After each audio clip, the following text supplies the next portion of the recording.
আমি আর অনুষ্কা গিয়েছিলাম উলুবেড়িয়া কালী মন্দির। সেরকম কোনো উদ্দেশ্য নিয়ে নয়, এমনিই আর কি। গরমে ঘরে থাকতে ভালো লাগছিল না, তাই ভাবলাম একটু উলুবেড়িয়া কালী মন্দির ঘুরে আসি। দিনটি ছিল হনুমান জয়ন্তীর দিন সন্ধেবেলা। গিয়ে কিন্তু উলুবেড়িয়া কালী মন্দিরের এক অপরূপ রূপ দেখলাম, মানে কালীবাড়ি যে জায়গাটায়। তো প্রথমে কিন্তু গিয়ে দেখলাম যে গঙ্গায় ভাটা ছিল, আস্তে আস্তে জোয়ার আসছে। তো জোয়ার আসার সময় জলটাও আস্তে আস্তে বাড়ছিল। আর মন্দিরের চারপাশে প্রচুর লোক ছিল, যে সবাই মানত করে না, নান্না, তারকেশ্বর, সন্ন্যাস নেয়, তারপরে বানেশ্বর। তো যে যেখানে উদ্দেশ্য করে আর কি ভগবানের মাথায়, শিবের মাথায় জল ঢালার জন্য।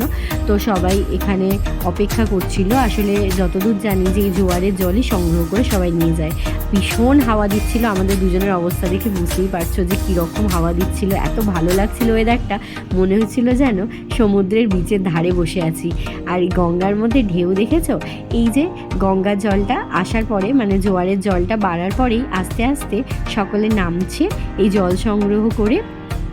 এরা সারা রাত হেঁটে নিজেদের গন্তব্যস্থলে যাবে ভক্তি ভরে ভগবানের উদ্দেশ্যে। তো এই যে দৃশ্য, এটা কিন্তু বেশ অপরূপ লাগছিল, ভালো লাগছিল। আমরা কিছুক্ষণ এখানে দেখলাম, তো অনেক লোক ছিল, অনেক অনেক লোক ছিল। তো সবাই একে একে করে নামছিল আর এইভাবে জল সংগ্রহ করছিল। তারপরে রাতও হয়ে গেছে, দেখলাম প্রায় 10টা বাজে। তো বোনকে বললাম যে এবার বাড়ির দিকে যাওয়া যাক। দেখছো এখানে সবাই বসে আছে, অপেক্ষা করছে। যখন বেরোচ্ছিলাম তখনও দেখলাম আরও গাড়ি আসছে আর কি। তো বেশ ভালোই লাগলো। হর হর মহাদেব, সবাই ভালো থেকো।